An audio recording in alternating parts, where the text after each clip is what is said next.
Hello बच्चों, chemistry class में आपका स्वागत है और मैं हूं आपका केमिस्ट्री टीचर सतीश श्रीवास्तव। आज मैं आपके लिए जो टॉपिक स्टार्ट कर रहा हूं और ये टॉपिक है क्या, कोऑर्डिनेशन बॉन्ड, डेटिव बॉन्ड, या हम इसी को बोलते हैं सेमी पोलर बॉन्ड, उप सहसंयोजी या डेटिव या अर्धध्रुवीय बंध। तो फिर स्टार्ट करते हैं हम अपना ये टॉपिक। तो देखो, एक ऐसा केमिकल बॉन्ड जो टू एटम्स के बीच में इलेक्ट्रॉन्स की शेयरिंग से बनता है, लेकिन शेयर्ड इलेक्ट्रॉन जो पेयर है वो इन टू एटम्स में से केवल एक एटम द्वारा ही प्रोवाइड कराया जाता है। तो ऐसे बॉन्ड को बोला गया है कोऑर्डिनेशन बॉन्ड। इसे सेमी पोलर क्यों बोलते हैं? क्योंकि ये एक आयोनिक बॉन्ड और कोवैलेंट बॉन्ड का कॉम्बिनेशन है। मतलब इसमें शेयरिंग भी हुई है और एक एटम के वैलेंसी शेल से दूसरे एटम के वैलेंसी शेल में इलेक्ट्रॉन पेयर की शिफ्टिंग भी हुई है। तो इसलिए ये एक प्रकार का आयोनिक बॉन्ड और कोवैलेंट बॉन्ड का कॉम्बिनेशन हो जाता है। तो इसमें एक सेमी पोलर नेचर बनता है, समझे ना। और यही मैंने यहाँ लिखा है कि the chemical bond will formed by sharing of electrons but both electrons of shared pair, ठीक है, are contributed by one of the two atoms. समझ गए बच्चों कि जो ऐसा केमिकल बॉन्ड जो कि बना तो इलेक्ट्रॉन शेयरिंग से ही है, लेकिन जो शेयर्ड इलेक्ट्रॉन पेयर है वो केवल एक एटम ही कंट्रीब्यूटेड करता है इन दो में से। तो ऐसे बॉन्ड को बोलते हैं कोऑर्डिनेशन बॉन्ड।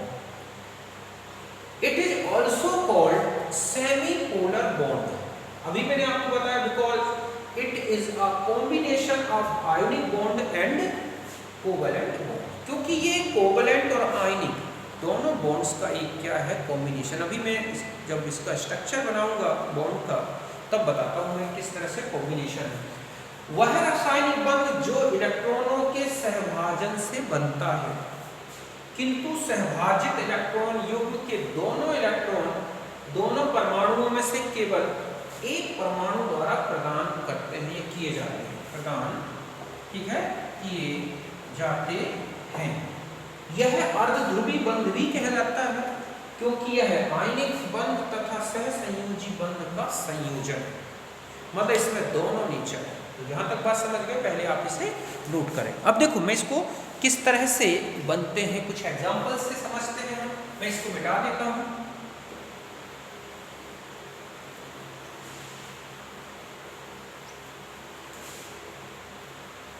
देखो इस तरह से अगर हम यहाँ पर ओजोन है, अमोनियम क्लोराइड है, या एक यूनिट ही आप देखते हैं 12th में आती है कोऑर्डिनेशन कंपाउंड्स, समझ गए ना, जिसमें कि लिगेंड्स होते हैं जो लोन पेयर डोनर होते हैं, मेटल आयन होता है जो इलेक्ट्रॉन एक्सेप्टर होता है, उनके बीच में कोऑर्डिनेशन बॉन्ड बनता है। तो यहाँ पर हम एक पहले सिंपल एग्जांपल लेते हैं O3।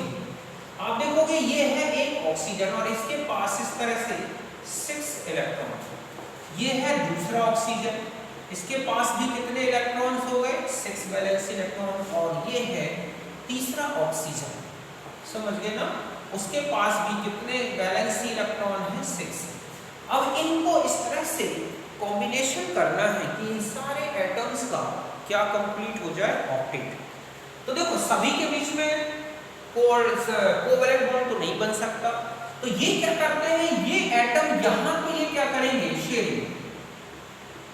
शेयरिंग ऑफ इलेक्ट्रॉन्स, ठीक है, और इसमें 2 इलेक्ट्रॉन क्या होगी, शेयरिंग। और यहां पर जो होगा, मतलब यहां पर क्या बनेगा, कोवैलेंट बॉन्ड। यहां पर जो है शेयरिंग हुई है, शेयरिंग ऑफ 2 इलेक्ट्रॉन्स, ठीक है, but both electrons of shared pair given by one oxygen atom, मतलब इनके बीच में कोऑर्डिनेशन, तो यहाँ क्या बनेगा, कोऑर्डिनेशन बॉन्ड। समझे बच्चों कि यहाँ पर सहभाजन हुआ, दोनों परमाणुओं में दो दो इलेक्ट्रॉन का क्या करेंगे, सहभाजन करेंगे। लेकिन यहाँ कोऑर्डिनेशन, यहाँ भी शेयरिंग होगी, लेकिन शेयर्ड पेयर कोई एक एटम प्रोवाइड कराएगा और इस तरह से यहाँ बन जाएगा क्या, कोऑर्डिनेशन। देखो कैसे, तो हम इनको ऐसे ऐड कर रहे हैं। ओके, यहाँ पर आप देख रहे हैं 2 और 2 और ये 2 और ये 2, इनका यहाँ पर क्या हो गया, शेयरिंग हो गया। एक ये ऑक्सीजन है, अब इसके पास कितने पेयर थे आप यहाँ देखें इस तरह से, ठीक है, 1 2 3 में से ये पेयर इसके साथ कोवैलेंट बॉन्ड बना रहा है, ये बच गया और एक ये पेयर, तो ये पेयर यहाँ आ जाता है। और इस ऑक्सीजन के जो 3 पेयर्स हैं आप देख रहे हैं वो तो अपने जैसे के तैसे बने हैं, और इसको इस ऑक्सीजन का एक पेयर यहाँ आ गया, तो यहाँ पर ये तो बन गया क्या, कोवैलेंट बॉन्ड, ठीक है, और यहाँ पर क्या बनेगा, कोऑर्डिनेशन बॉन्ड। मतलब हम ऐसा लिखेंगे डबल बॉन्ड O और इस तरह से एरो, यहाँ पर प्लस लगता है, यहाँ पर माइनस लगता है। ये ध्यान रखना है कि कोऑर्डिनेशन बॉन्ड में एक एरो लगाया जाता है, इस एरो का जो डायरेक्शन है वो डोनर से एक्सेप्टर की तरफ होगा। समझ गए ना, मतलब ये जो एरो है इसका जो डायरेक्शन है, डायरेक्शन, ठीक है, वो किस एटम से, पेयर डोनर, मतलब electron pair donor to accept atom, ये ध्यान रखना। एंड जो donor atom acquires positive charge, ठीक है, and acceptor acquires negative charge. मतलब इसमें पॉजिटिव चार्ज आएगा तो यहाँ पर नेगेटिव चार्ज लगाया जाएगा। इसका जो फॉर्मल चार्ज आप निकाल के भी देख लो, आप पाओगे इसका फॉर्मल चार्ज पॉजिटिव आएगा, तो एक्सेप्टर का जो फॉर्मल चार्ज है वो नेगेटिव आएगा। तो यहाँ तक बात समझ गए होंगे, आप इसे नोट करें।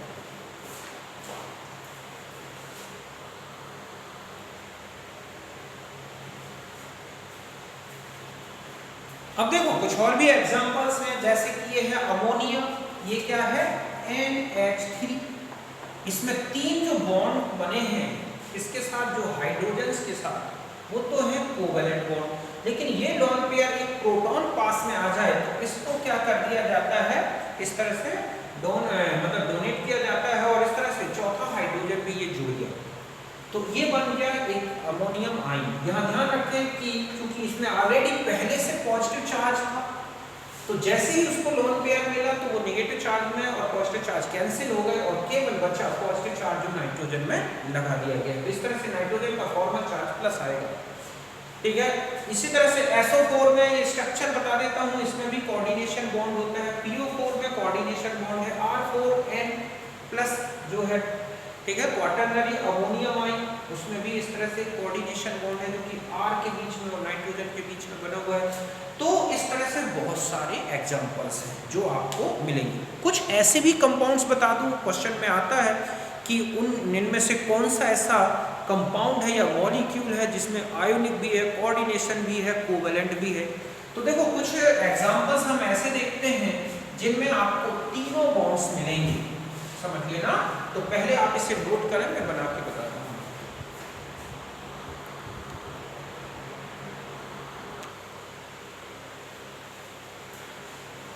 अब देखो मैं कुछ एग्जांपल्स बताता हूँ जिनमें तीनों बॉन्ड्स दिखेंगे आपको। जैसे Na2SO4, तो आप देखोगे कि O माइनस और Na+, यहाँ तो क्या है, आयोनिक बॉन्ड दिख रहा है। ये क्या दिख रहा है, कोऑर्डिनेशन बॉन्ड, जबकि ये क्या है, कोवैलेंट बॉन्ड। समझ गए ना, तो इसमें तीनों बॉन्ड्स दिख रहे हैं। अमोनियम क्लोराइड में चले जाओ, ये कोवैलेंट बॉन्ड है, ये कोऑर्डिनेशन बॉन्ड है, ये प्लस और इस माइनस के बीच में आयोनिक बॉन्ड है। समझ गए। ठीक इसी तरह से Na2H2O8 सोडियम पर सल्फेट है, तो आप देख रहे हैं कि ये जो बॉन्ड है सिंगल दिख रहा है जिसमें कोई एरो नहीं लगा, ये है कोवैलेंट बॉन्ड। जिसमें एरो लगा दिया है वो है कोऑर्डिनेशन बॉन्ड, जहाँ प्लस माइनस दिख रहा है वहाँ आयनिक बॉन्ड है। तो इनमें भी मिलेगा Na3PO4 है, K2SO4 है, पोटेशियम फेरोसाइनाइड में देख लो आप कि आयरन से 6 साइनाइड कोऑर्डिनेशन बॉन्ड से जुड़े हुए हैं। साइनाइड में C और N के बीच में जो है कोवैलेंट बॉन्ड है, और इसमें जो पोटेशियम है और कोऑर्डिनेशन स्फीयर है इनके बीच में आयोनिक बॉन्ड है। ठीक है, टेट्रा ये है quaternary ammonium salt, ammonium halide जो है इसमें भी आप एक एल्काइल ग्रुप कोऑर्डिनेशन से जुड़ा होता है, यहाँ बाकी 3 में कोवैलेंट है, इनके बीच में आयोनिक बॉन्ड है। तो इस तरह के बहुत सारे एग्जांपल्स हैं जिनमें ये इस तरह के सभी बॉन्ड्स दिखते हैं।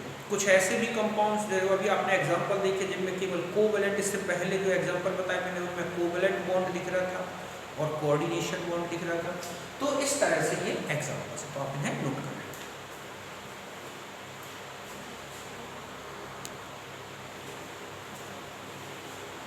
अब देखो बच्चों, अगर हम इनके कैरेक्टर्स में आ जाएं कोऑर्डिनेशन कंपाउंड्स के, तो आप देखोगे कि जो कोऑर्डिनेशन कंपाउंड्स हैं इनकी जो प्रॉपर्टीज हैं वो आयोनिक कंपाउंड और कोवैलेंट कंपाउंड्स की जो प्रॉपर्टीज हैं उनके इंटरमीडिएट की वैल्यू रखती है।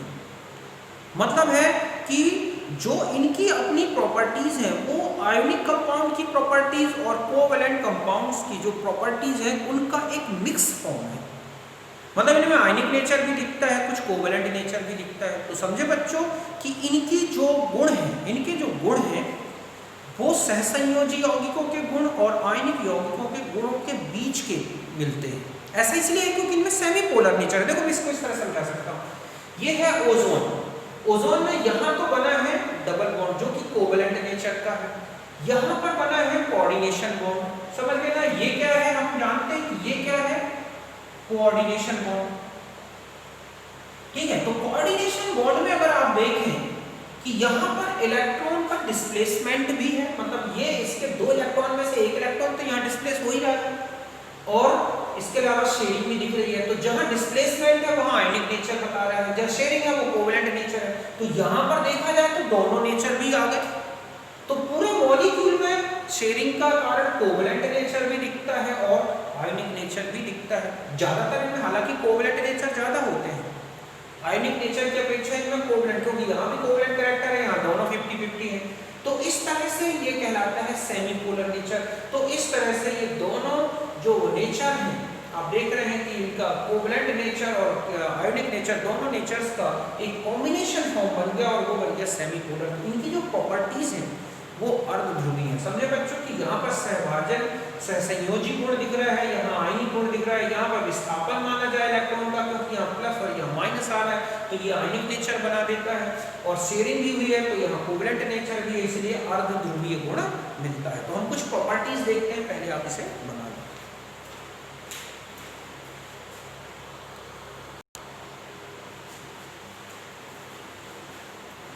अब देखो, अगर हम कोऑर्डिनेशन कंपाउंड्स की फिजिकल और केमिकल प्रॉपर्टीज के बारे में देखें तो मैंने अभी आपको बताया कि इनकी जो प्रॉपर्टीज हैं वो दोनों के बीच की है।